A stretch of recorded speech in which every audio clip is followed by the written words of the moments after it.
Bien, eh bien écoutez, la journée continue avec, après ces phases 3 et 4 de sessions d'échange. Donc après l'architecte et le technologue ce matin et le psychiatre en début d'après-midi, c'est maintenant un sociologue que nous allons accueillir. Donc je vais demander à Bernard Stiegler de nous rejoindre sur scène pour donc une présentation sur, excusez-moi, le cafouillage, il en faut un dans la journée, sur transition et valeur. En plus, il joue le souffleur, c'est formidable. Voilà, donc je vous demande d'accueillir chaleureusement Bernard Stiegler.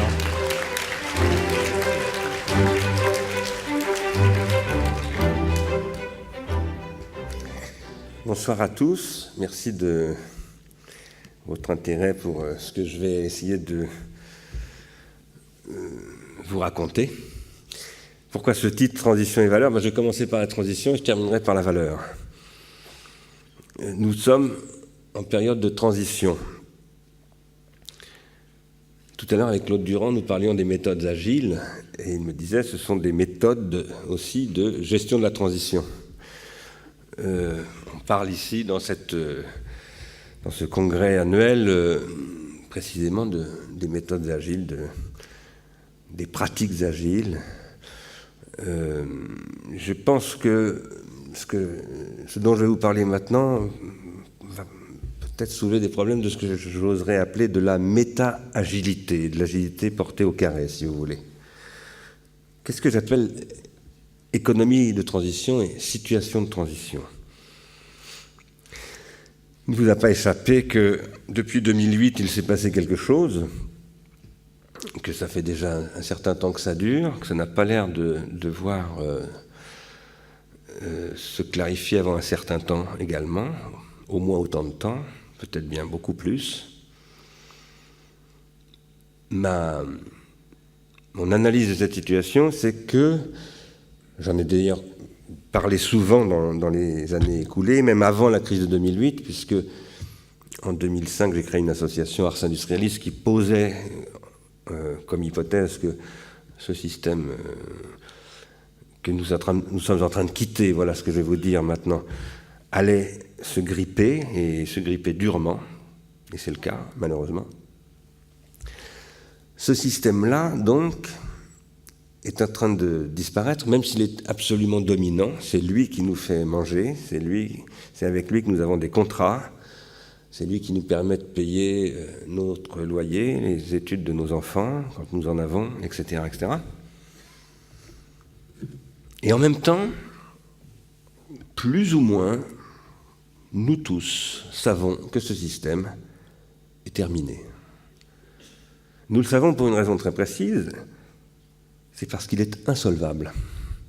Il repose, ce que nous avons découvert en 2008 et que nous ne cessons de découvrir, c'est qu'il repose sur une insolvabilité chronique. Pour 1000 raisons que je ne vais pas étudier ici avec vous, ce n'est pas le moment. Elles sont d'ailleurs très complexes, ça pourrait faire l'objet de discussions et même de polémiques, mais en tout cas, il n'y a pas de doute que... Alors les uns disent c'est le système financier qui est insolvable, les autres disent ce sont les États qui sont insolvables, il y en a qui disent ce sont les Grecs qui sont paresseux, mais je dirais que peu importe les causes de tout cela, il y a quelque chose qui ne fonctionne plus, et pas simplement en Grèce ou même en Europe. Tout le monde sait bien que les États-Unis sont un continent entier qui vit totalement à crédit. Et en même temps, ce que je crois, c'est que nous sommes en train de nous orienter vers un autre dispositif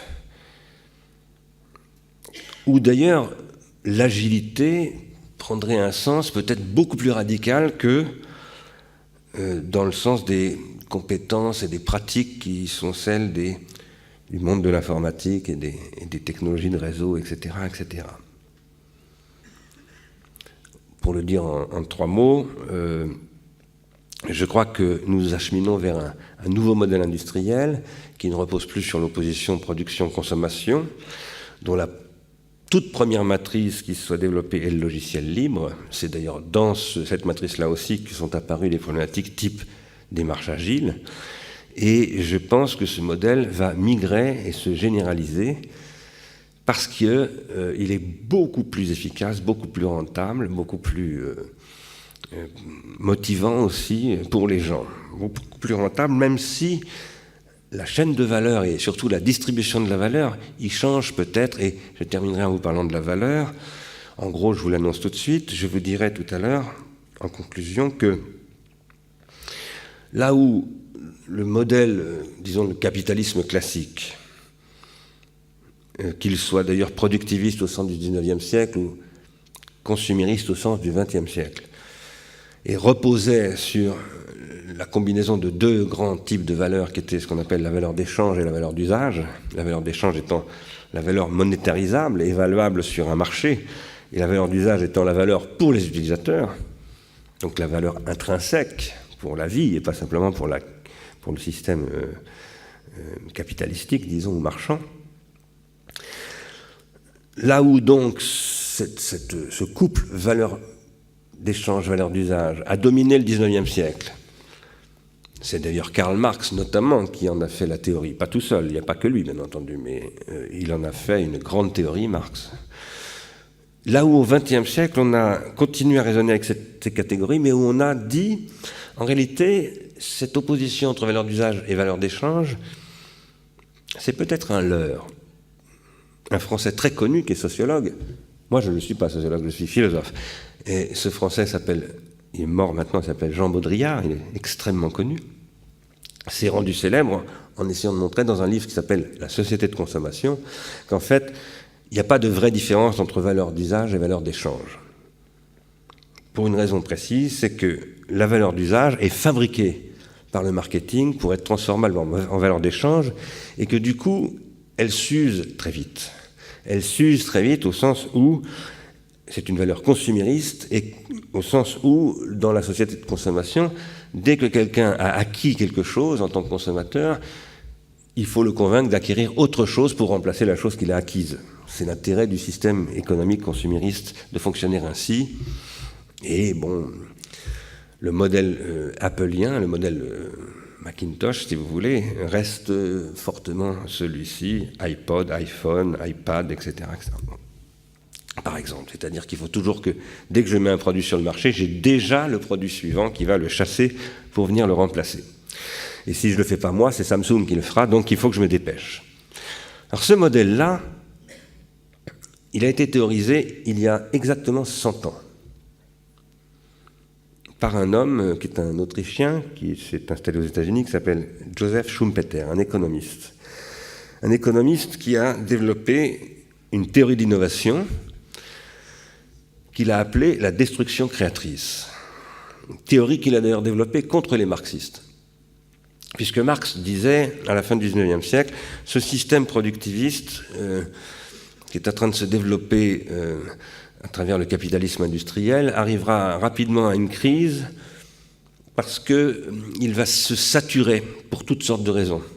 D'abord, il va saturer la rentabilité des investissements, c'est-à-dire que de moins en moins les capitalistes auront intérêt à investir parce que la durée de l'amortissement se raccourcira de plus en plus et il leur faudra sans cesse réinvestir et la rentabilité de l'investissement diminuera. Par ailleurs, les emplois diminueront aussi parce que les machines remplaceront de plus en plus les hommes. Donc le chômage augmentera, la consommation diminuera et le système se grippera. Schumpeter dit c'est absolument faux et je vais vous dire pourquoi. Il le dit mais c'est pas si clair que ça parce qu'en 1880, une grande crise économique commence en Europe qui va se poursuivre et qui va conduire à la Première Guerre mondiale, qui va déclencher aussi une crise financière aux États-Unis en 1912, etc. etc. Donc il y a de vrais problèmes. Et les analyses de Marx ne sont pas totalement fantaisistes. Mais il est vrai qu'en revanche, quelque chose que Marx n'a pas prévu, qui s'appelle le Fordisme, et qui est une application au monde industriel des méthodes, non pas du tout agiles, mais au contraire, une méthode taylorienne, c'est-à-dire ultra top-down, extrêmement séquentielle, etc., vont faire que des gains de productivité énormes vont encore être accomplis avec cette nouvelle organisation du travail qui se traduit par le travail à la chaîne, pour être très clair, ce qu'on appelle donc la division taylorienne du travail.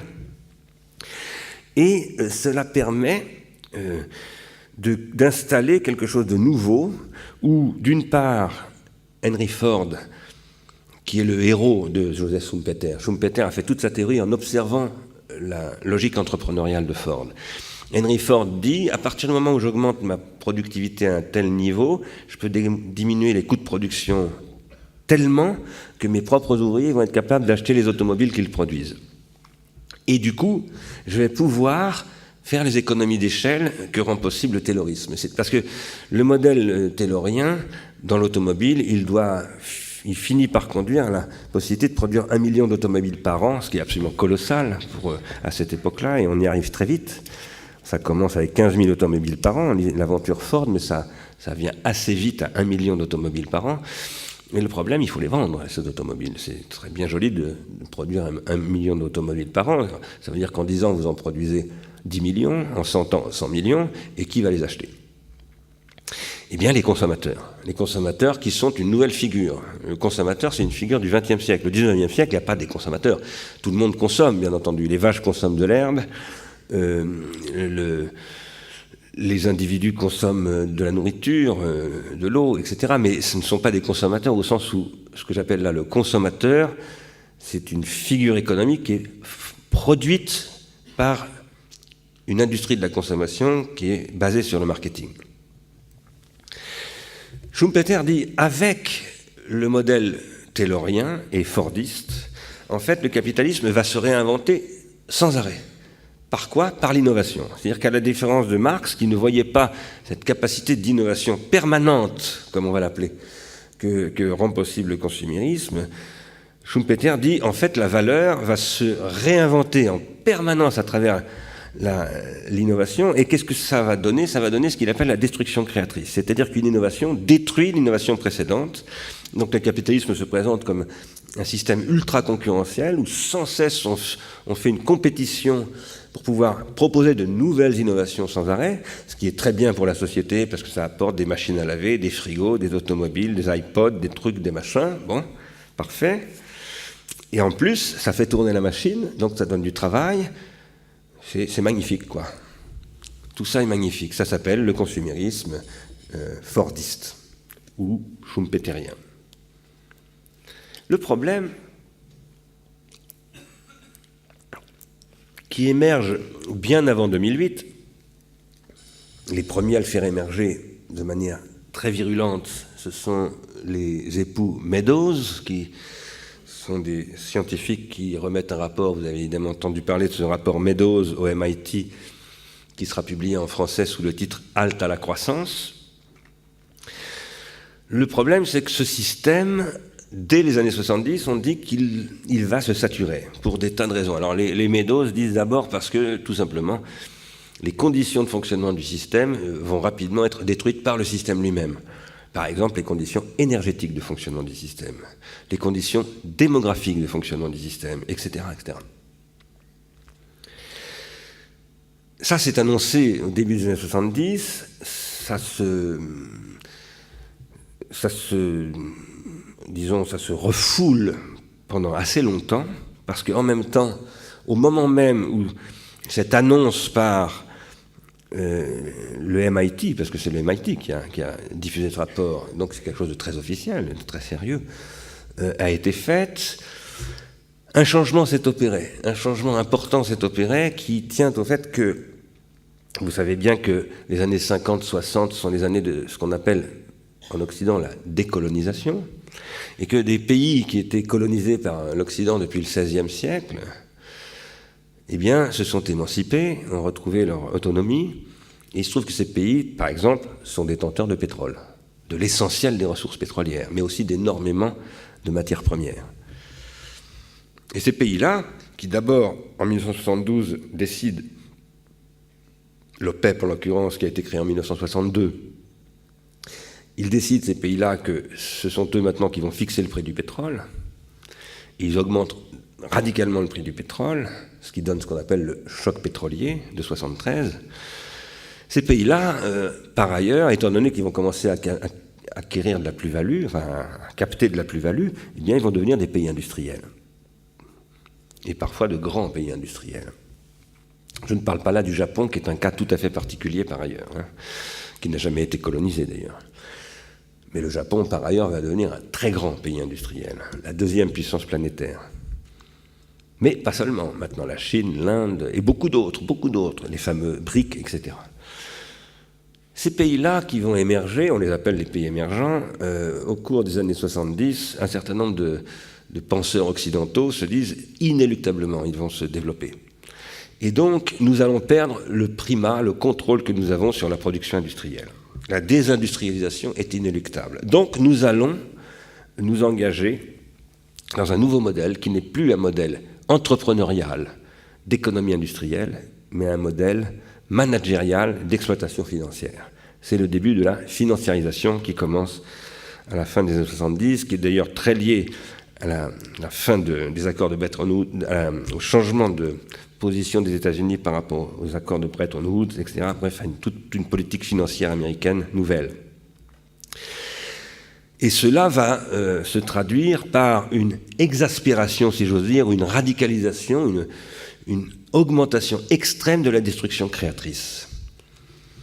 Pourquoi augmentation extrême de la destruction créatrice? Eh bien parce que vous avez bien évidemment entendu dire que, d'une part, Mme Thatcher affirmait « there is no alternative to this transformation », et d'autre part, M. Reagan disait « le problème, le gouvernement, ce n'est pas la solution, c'est le problème ». Ça veut dire qu'il faut détruire toute structure publique et qu'il faut confier la socialisation des technologies au marketing et qu'il faut remplacer la direction des entreprises par le marketing, par les entrepreneurs, par une autre direction d'entreprise qui est la direction managériale où ce qui commande c'est le marketing stratégique. Le problème c'est pas de produire, c'est pas très compliqué de produire et en plus on peut déléguer ça aux Chinois ou ailleurs. Le problème c'est de vendre et de contrôler les marchés. Donc il faut contrôler le marché à travers le marketing stratégique. Et entre 1980 et 2008, une intensification extraordinaire de cette politique va se produire, ce qui va aboutir à une augmentation extraordinaire des plus-values financières, mais qui ne sont pas des plus-values entrepreneuriales, qui sont des plus-values spéculatives. Et par ailleurs de l'innovation, donc le monde va se transformer de plus en plus vite, comme en plus arrive en 1992 le web et donc la réticulation planétaire, tout ça va créer une explosion combinatoire de transformation qui va finalement, en 2008, aboutir à une énorme crise. Énorme crise qu'on appelle une crise systémique, mais que pour ma part, j'appelle une crise hyper-systémique. Car ce n'est pas seulement une crise systémique. Je l'appelle même une hyper-crise hyper-systémique. Pourquoi est-ce que je l'appelle ainsi? C'est parce que, bien sûr qu'il n'y a pas seulement une crise systémique dans le monde économique, il y a la crise systémique bancaire dont vous avez entendu parler à partir de l'histoire de Lehman Brothers, qui avait été provoquée par les subprimes. Il y a toute une série comme ça, les fameux effets dominos, etc. Il y a d'autres crises systémiques qui sont liées à cela. Par exemple, la crise de l'automobile américaine, qui est liée évidemment à cette crise financière, mais qui se combine avec une crise du modèle, disons, de General Motors, de la très grosse voiture qui consomme énormément, etc. Parce que les gens, voyant la crise se profiler, ayant vu l'augmentation du pétrole, se disent après tout, est-ce que c'est bien d'avoir des grosses bagnoles comme ça? En plus, c'est pas bon pour mes gosses, c'est pas très raisonnable vis-à-vis de la planète, etc. Donc, ils changent de comportement de consommation. Enfin bon, il y a eu très nombreuses analyses qui ont été faites du cas de General Motors à propos de cela, donc je ne vais pas vous en reparler. Ça, ce sont des éléments systémiques de crise au sein du système économique, mais il y a d'autres éléments systémiques de crise, qui sont par exemple des éléments environnementaux, des éléments météorologiques, également des éléments psychiques. Par exemple, aujourd'hui, tous les médecins que je connais, avec lesquels je travaille, je veux dire, je ne parle pas de mon médecin personnel, mais des gens avec qui je travaille, parce que je travaille un peu avec le monde médical, sont extrêmement inquiets des transformations psychiques ou mentales ou cognitives des enfants, dans le contexte de ce qu'on appelle les réseaux sociaux, les nouveaux médias, mais aussi la télévision, etc., dont on découvre aujourd'hui que finalement, il y a des mutations qui s'opèrent dans la synaptogenèse des enfants et que ces mutations ont des effets extrêmement problématiques. Il y a même en France un directeur de l'INSERM, d'une équipe de recherche de l'INSERM, qui a écrit il y a 1 an Peut-être qu'il va falloir attaquer en justice les chaînes de télévision et les pouvoirs publics qui savent aujourd'hui qu'il y a non-assistance à personne en danger parce que tout ça est toxique, comme le tabac, mais on ne le dit pas, comme l'amiante, mais on ne l'avait pas dit non plus. Et les gens qui ont créé ces situations dans le champ de l'amiante ont été jugés, les gens du tabac aussi. L'industrie du tabac américaine a payé des milliards de dollars de dommages et intérêts. Peut-être que ça va arriver dans ce champ-là, etc., etc. Je ne parle pas de la santé, où on n'arrête pas de parler des énormes difficultés produites par le consumérisme.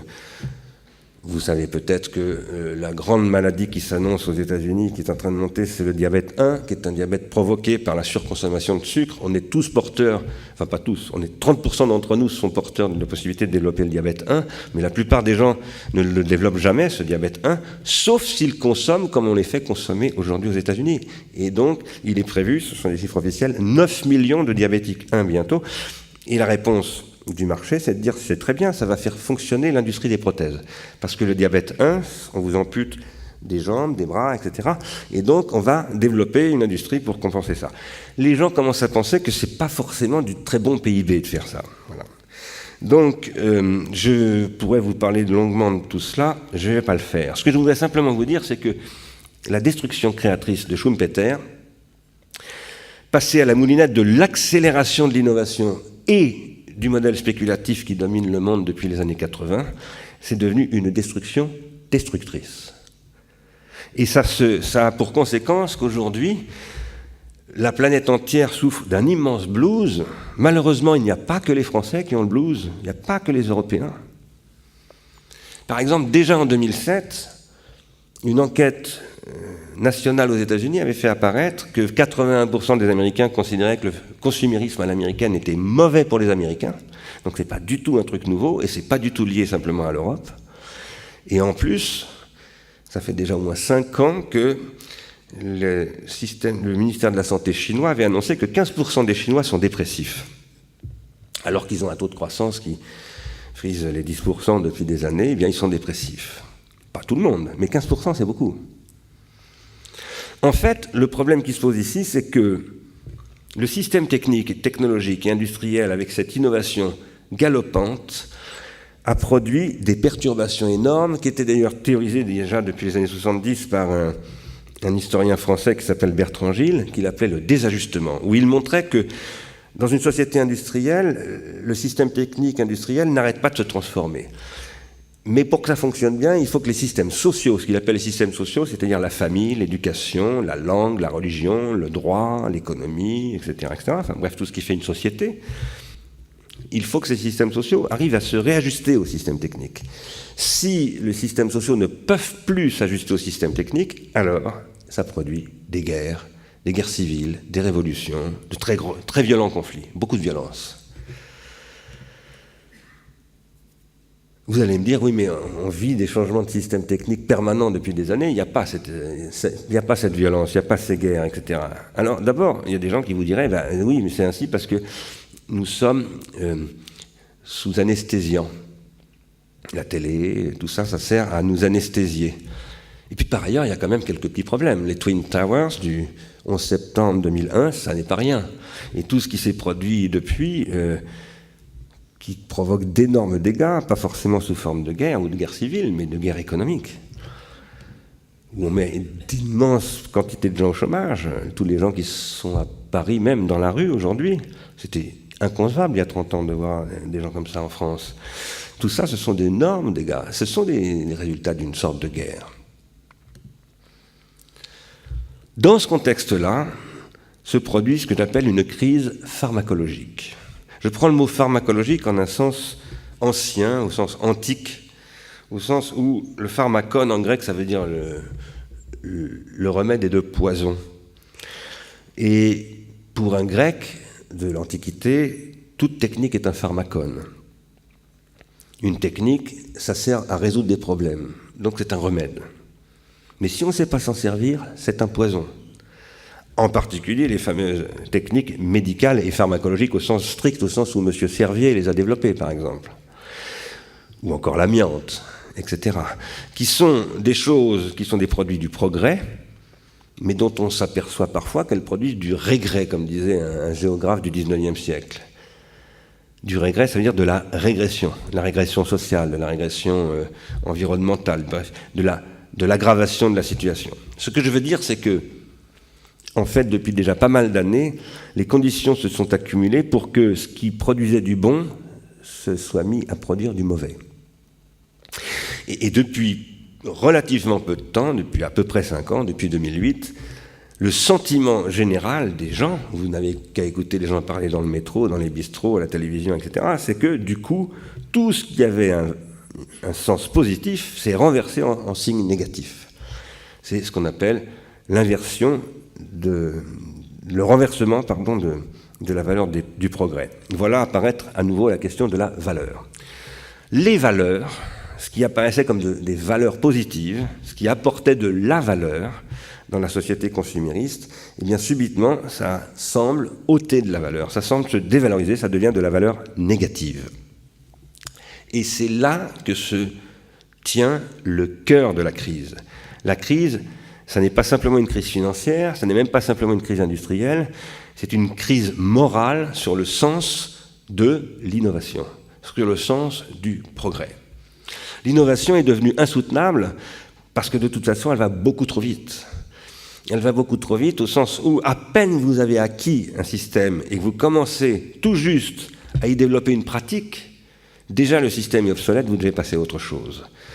Et le résultat, c'est que vous vous sentez obsolète parce que ça va tellement vite et vous n'avez tellement pas le temps de développer quoi que ce soit comme savoir singulier de votre part que finalement vous avez l'impression de ne plus être personne. Et vous vous sentez jetable vous-même, comme la technologie en question est jetable et elle est faite pour ça.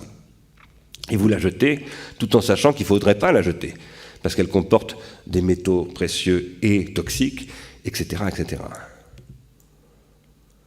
Alors, c'est cela que j'appelle la crise hypersystémique, et dans ce contexte-là, qui se traduit aussi par le fait que, par exemple, vous l'avez certainement vu, puisque vous êtes dans le monde de l'informatique, un grand journaliste très connu aux États-Unis, comme Nicolas Carr, qui est journaliste du New York Times, a publié un livre l'année dernière qui s'appelle « Internet rend-il bête » ou « idiot », je ne me souviens plus.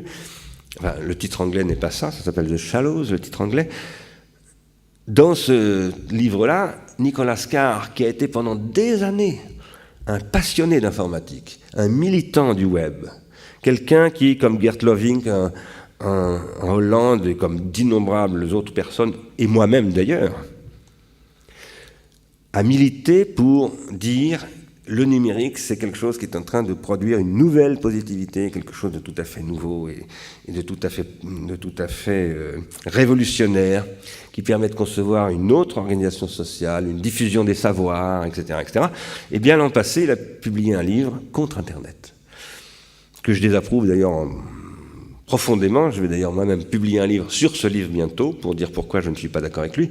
Mais en même temps, c'est un livre très honnête, c'est-à-dire que je suis certain que Nicolas Carr pense profondément ce qu'il dit, et en plus c'est très bien argumenté, jusqu'à un certain point. Je pense qu'il y a un endroit où c'est très mal argumenté, mais il faut le voir, c'est compliqué de le voir, parce que c'est un travail sérieux et fait de bonne foi. Ce que je veux vous dire en disant cela, c'est que même les valeurs qui tiennent au monde du numérique, qui est censé porter un autre modèle, eh bien, sont en train de se renverser pour Nicolas Carr, pour Gert Loving et pour beaucoup d'autres gens. La crise qui est derrière cela, c'est une crise de l'innovation. La Commission européenne vient d'ailleurs de lancer un grand programme qui s'appelle Innovation sociale pour acter ce que je vais vous dire maintenant. Pendant très longtemps, le modèle schumpeterien, c'était le modèle de la destruction créatrice par innovation technologique. Pour ma part, je pense que l'innovation technologique va régresser. Quand je dis qu'elle va régresser, je ne veux pas dire du tout qu'elle va s'arrêter, mais je veux dire que ce qui va devenir de plus en plus une valeur véritablement positive, ce n'est pas l'innovation technologique, c'est l'innovation sociale. C'est l'innovation qui va se construire par l'appropriation de l'innovation technologique, et ce qui va se transférer de plus en plus vite, changer de plus en plus vite, ça ne sera plus la technologie, ce sera le social. Ça ne veut pas dire que la technologie ne changera pas, mais elle changera en fonction du social. selon les prescriptions du social. Aujourd'hui, la technologie ne fonctionne absolument pas selon les prescriptions du social. On nous dit très souvent dans les écoles de commerce, l'innovation, ça se fait pour répondre à la demande sociale. C'est absolument faux. Ce n'est pas du tout une demande sociale. À quoi répond l'innovation? Je donne très souvent cet exemple parce que je l'ai vu de mes yeux, donc, mais il est très connu.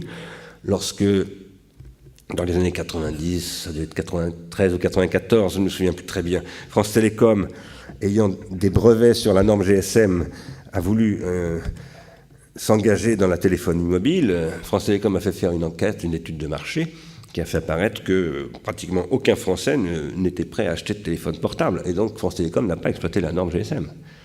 Ce qui a été la fortune de Nokia et de la Finlande. Nokia qui depuis est en train de disparaître d'ailleurs.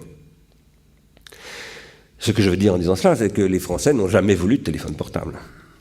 Ils trouvaient que c'était trop cher, ils se demandaient à quoi ça servait d'avoir un téléphone dans sa poche, ils disaient on a déjà un téléphone à la maison, ça suffit comme ça, etc., etc. Et pourtant aujourd'hui tout le monde a un téléphone portable. Et la téléphonie mobile a totalement bouleversé les télécommunications, l'a carrément fait exploser le modèle France Télécom par exemple. Mais si c'est le cas, c'est parce que ce qu'a compris Nokia, c'est que bien sûr qu'il n'y a pas de demande sociale, c'est pas le problème. Il n'y a jamais de demande sociale pour l'innovation. Une innovation, c'est précisément ce qui vient perturber les systèmes sociaux existants de telle manière que les systèmes sociaux existants ne veulent pas entendre parler de cette innovation. Ils n'ont pas envie d'être transformés dans l'organisation de la structure familiale. Vous avez bien vu comment le téléphone se transforme, cette structure familiale. Dans l'organisation de l'école, vous avez bien vu comment les nouveaux médias et le téléphone posent d'énormes problèmes pour éduquer les enfants dans les écoles, etc., etc. Je vous passe toutes ces choses que vous connaissez au moins aussi bien que moi. Il n'y a jamais de demande sociale. Ce qu'il y a, c'est des cabinets de marketing qui produisent cette demande sociale, qui la fabriquent. Et celui qui a été le théoricien de cela, j'en ai souvent parlé aussi, c'est Edward Bernays, qui était un neveu de Sigmund Freud, qui a commencé en 1917 à théoriser ces questions. Alors, je pense que ce modèle où la socialisation de la technologie et l'innovation en règle générale étaient produits par des acteurs qui sont des cabinets spécialisés, tout comme il y a des bureaux d'études dans les usines, etc., où on ne demande pas aux ouvriers comment on fait pour fabriquer les machines, on leur dit vous faites ci et c'est comme ça, et si vous n'êtes pas content, vous partez, eh bien c'est terminé. Ça ne peut plus fonctionner. Ça ne peut plus fonctionner parce que ça produit une énorme démotivation et en plus c'est toxique.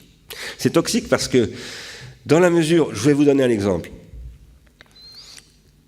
Frédéric Kaplan, qui est un penseur, un mathématicien, un polytechnicien, qui a fait Subtélécom, etc., et qui est aussi un roboticien, qui enseigne maintenant, qui est aussi patron d'une PME, mais qui enseigne également à l'EPFL de Lausanne, a beaucoup travaillé sur le modèle d'affaires de Google, et sur, pas simplement son modèle d'affaires, mais l'ingénierie linguistique de Google. Il a publié un article qui a fait le tour du monde, qui s'appelle « Le capitalisme linguistique », où il a montré que Google a mis en place tout un système avec une double algorithmique, le fameux algorithme que tout le monde connaît, qui est le page ranking, qui permet de trouver tout ce qu'on veut très vite sur Internet, très vite, c'est-à-dire en quelques millisecondes que vous affiche Google. Il a fallu 0,4 secondes pour obtenir ce résultat qui a couvert l'information planétaire, et vous pouvez le demander en 250 langues et même plus, ce qui est quand même assez incroyable quand on y réfléchit. Mais ça, c'est la valeur d'usage, comme on disait autrefois. Et puis, la valeur d'échange, elle est produite par le fait que autour de cela, il y a des AdWords qui sont vendus aux enchères par Google auprès d'annonceurs qui sont en train de piquer tout le marché publicitaire à TF1, etc. Ce qui fait que l'audiovisuel, privé comme public, est en train de s'effondrer et il va s'effondrer inéluctablement.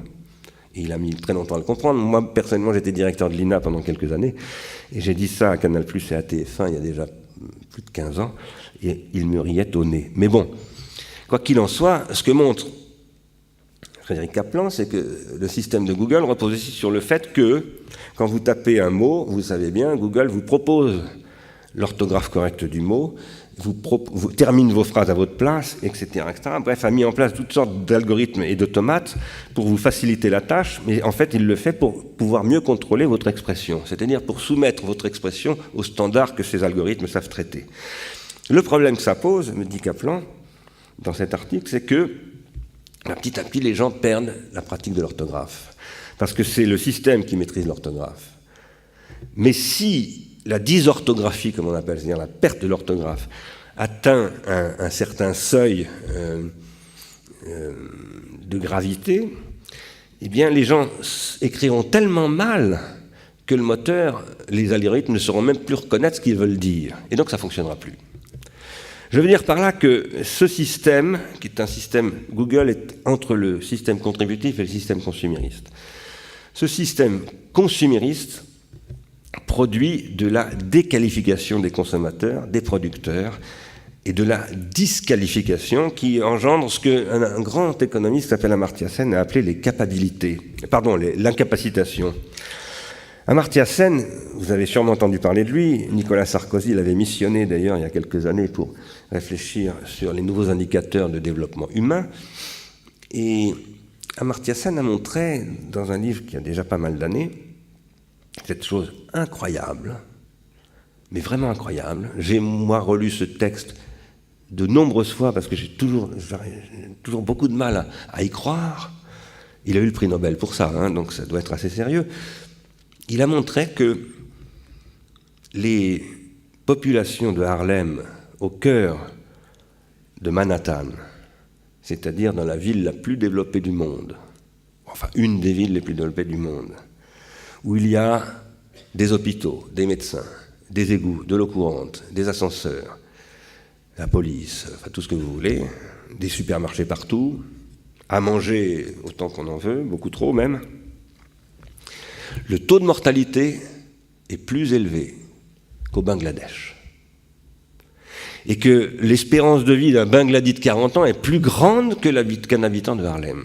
Au Bangladesh, où il n'y a pas d'égout, il n'y a pas d'eau courante, il n'y a pas d'école, il n'y a pas d'hôpitaux, etc., etc. Et ce qu'a montré Amartya Sen, c'est qu'en fait, il en va ainsi parce que les gens qui vivent au Bangladesh ne sont pas dans un monde consumériste, ils ont des capacités, comme ils les appellent. Ils développent leurs capacités, c'est-à-dire des savoirs, tout simplement. Ils savent vivre, ils ont des savoir-vivre, ils ont des relations de solidarité sociale, et finalement, ils vivent beaucoup mieux. Ils vivent beaucoup mieux, en tout cas, sous l'angle de cet indicateur qu'on appelle le taux de mortalité, mais en tout cas, ils vivent plus longtemps, et peut-être aussi qu'ils vivent mieux moralement. Ils ne se droguent pas, par exemple, ou très peu. Alors ça doit faire réfléchir. Quand nous parlions tout à l'heure avec Claude Durand des méthodes agiles, il m'expliquait, je lui ai demandé, dites-moi comment vous conceptualisez cela, parce que je voulais savoir un petit peu comment c'est perçu ici, ces concepts. Il m'expliquait qu'en fait, ce sont des méthodes qui consistent à qualifier des groupes d'acteurs qui agissent ensemble pour concevoir et manager un projet dans des boucles rapides. Et en fait, ce qu'il me décrivait, c'est ce que j'appelle de l'innovation sociale. Où ce qui compte, ça n'est pas comment l'ingénieur va vous fourguer sa technologie qu'on lui a demandé de vous fourguer à tout prix parce que c'est là-dessus qu'on va faire le business. Non, c'est comment l'utilisateur, le destinataire, va en fait configurer un dispositif et va créer un système vertueux avec des compétences variées, dont les compétences d'ingénieur, avec des procédures technologiques, mais aussi des procédures sociales, des capacités, je dirais, au sens d'Amartya Sen. Personnellement, je crois que nous nous acheminons dans les 10 ou 20 ans qui viennent vers une société qui va être basée sur ce type de fonctionnement. Ça relève de ce qu'on appelle la bottom-up innovation, l'open innovation, l'innovation sociale, l'innovation durable, etc., etc. Personnellement, je suis très intéressé dans ces questions depuis à peu près 15 ans, parce que depuis 15 ans, à travers mes différentes fonctions professionnelles, j'ai dirigé beaucoup d'ingénieurs en informatique qui développaient en logiciel libre. Au début, je ne savais pas ce que c'était, je ne comprenais pas très bien comment ça fonctionnait, et puis finalement, j'ai été de plus en plus convaincu.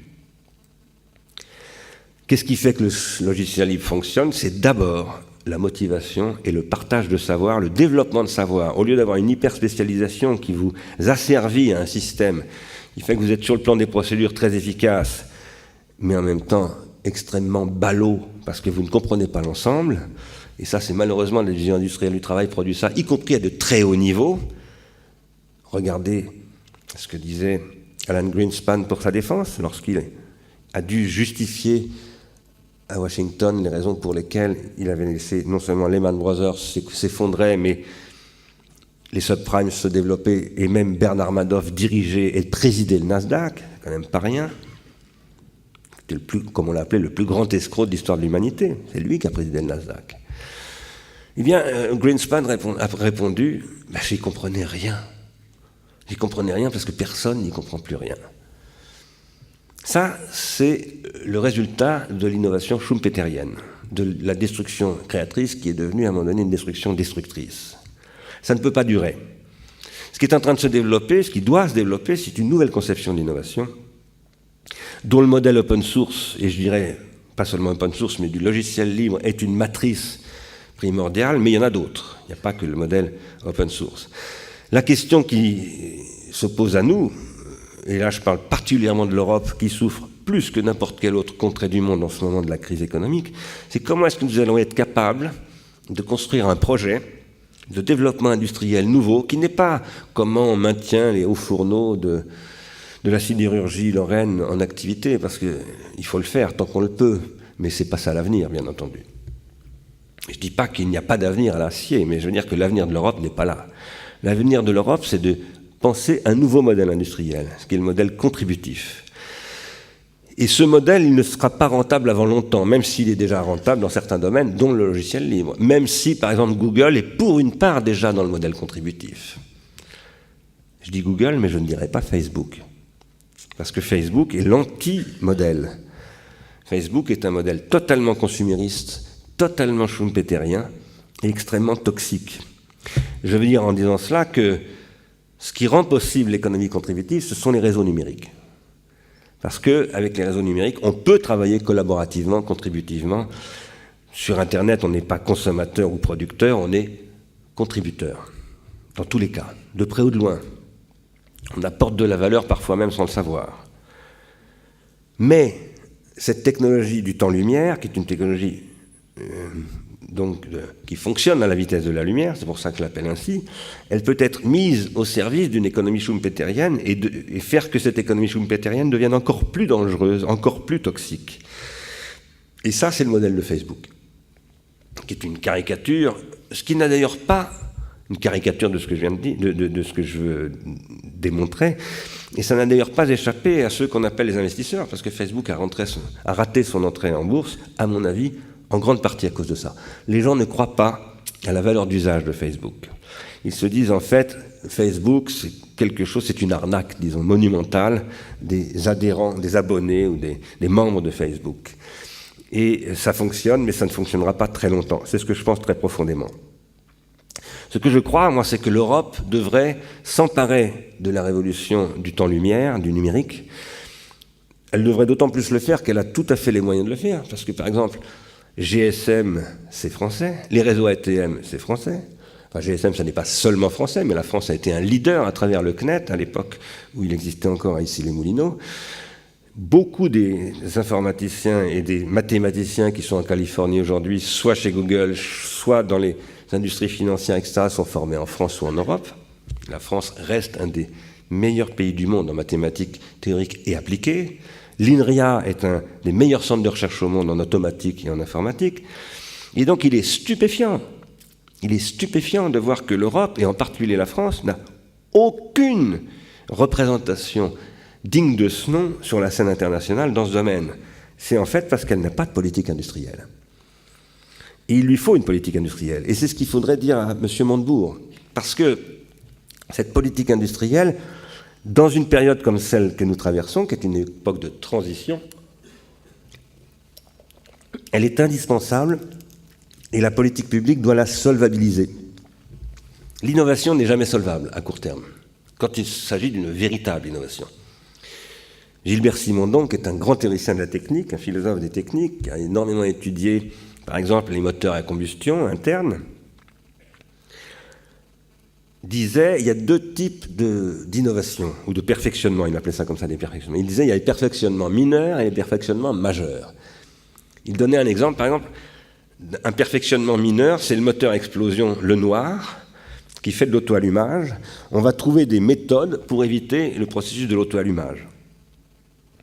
En fait, l'auto-allumage dans le moteur Lenoir est une tendance intrinsèque au système. C'est la limite du système. On peut empêcher l'auto-allumage de se produire, bien entendu. Peugeot, tout ça, savent très très bien faire ça aujourd'hui. Il y a beaucoup de moteurs à explosion, le noir encore, hein, c'est Peugeot. Mais ce que dit Gilbert Simondon, c'est que le vrai perfectionnement du moteur le noir, c'est le moteur diesel. C'est-à-dire c'est le moteur qui, à un moment donné, dit le défaut du fonctionnement du moteur le noir, on va faire le principe de fonctionnement du moteur diesel. Et donc ça, c'est une véritable innovation. C'est ce qu'il appelle une innovation majeure. Nous sommes aujourd'hui confrontés à la question d'une transition dans une innovation majeure, où les technologies agiles font totalement partie du sujet dont je vous parle. Et où là, la question, c'est de réinventer une innovation qui soit une innovation qui produise de la négantropie. Pour retraduire, et je vais m'arrêter sur ces dernières considérations, pour retraduire dans des termes un peu de physique les questions dont je viens de vous parler. Si le modèle schumpeterien de la destruction créatrice est devenu à un moment donné un modèle toxique, c'est-à-dire producteur de destruction destructrice, c'est parce que la négantropie du système technique, la négantropie ça veut dire sa complexification, sa diversification, a abouti à une entropie des systèmes sociaux, une entropie au sens, là aussi, de la thermodynamique, c'est-à-dire à une destruction des différenciations sociales, une destruction des différenciations intergénérationnelles, par exemple. Vous avez des pères qui se comportent exactement comme leurs gosses et réciproquement. C'est-à-dire qu'il n'y a plus de responsabilité entre les générations, il n'y a plus de transmission de savoir, il n'y a plus de reconnaissance, il n'y a plus d'autorité, etc., etc. Un exemple que je vous donne parmi 1000 autres.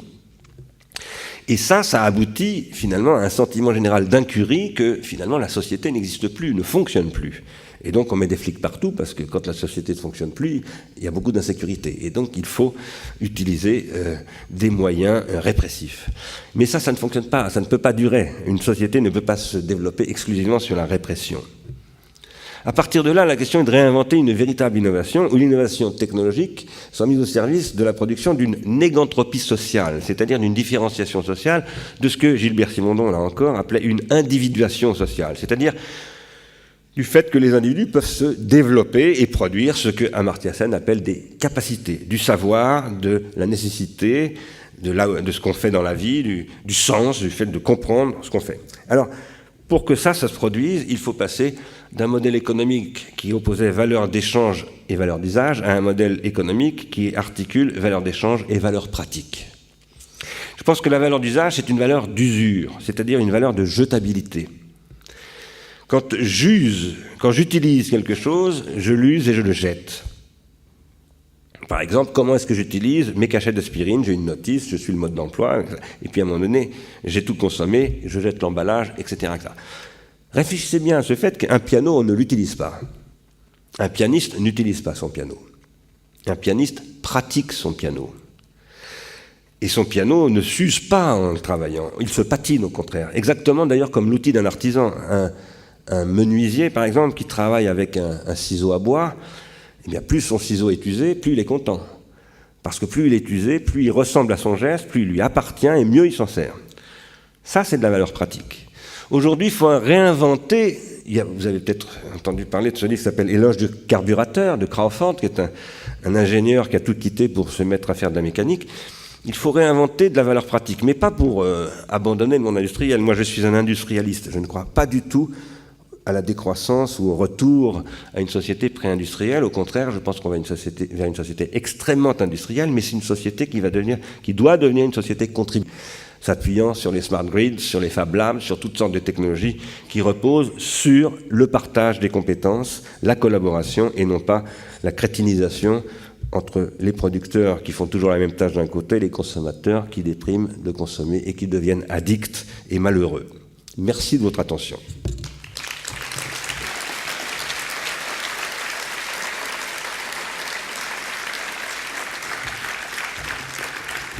Merci.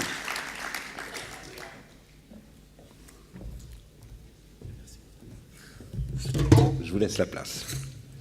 J'ai renversé un peu d'eau.